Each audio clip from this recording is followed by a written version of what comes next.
The CSUN Arts, Episode 4, Robert Bassett. Robert Delanor Baychester Jr. is a recording artist and a full-time multimedia student at Cal State University Northridge. Robert has been in two bands, one in Seattle, Washington called Brothers of the Same Mind, where he has played with Public Enemy, Farside, Run DMC, Ice Cube, Coolio, and Dale and the Funky Homo Sapien. Currently, he is in a group called Hip Hop's Damage Control. What he admires most about Cal State Northridge is the teachers. The teachers know what they are talking about. Most of the teachers work in the industry and are not just teaching.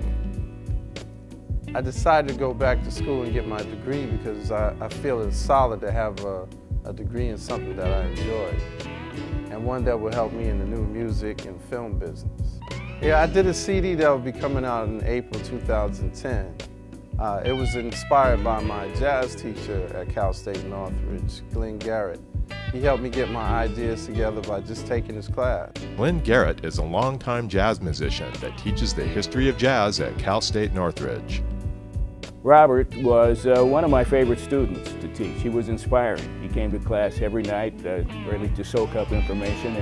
And I think that the thing that impressed me most about him was his ability to connect the past with the present and to see in the lives and attitudes and situations of the musicians, historical musicians that we studied, the same situations and confrontations and problems that he faced in his own artistic life. So, yeah, I've heard his music, and he gave me one of his CDs early in the semester, and it fascinated me, not only because I thought it was lyrically creative, but because of the quality of the music that he chose to back up his lyrics.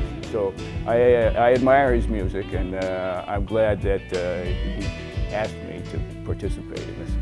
I think the thing, and I think Robert would back me up on this, the one message that I would like to impart to an aspiring musician who might take my course would be to follow their own artistic heart and integrity and do what they feel like is important and not be swayed by attitudes and fashion and producers and people who might try and manipulate their direction.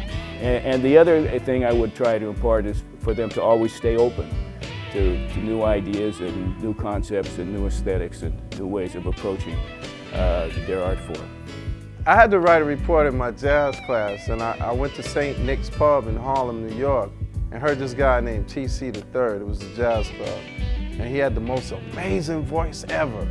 I approached him after the set, and we became friends, and he came to LA and became the main guy on my CD.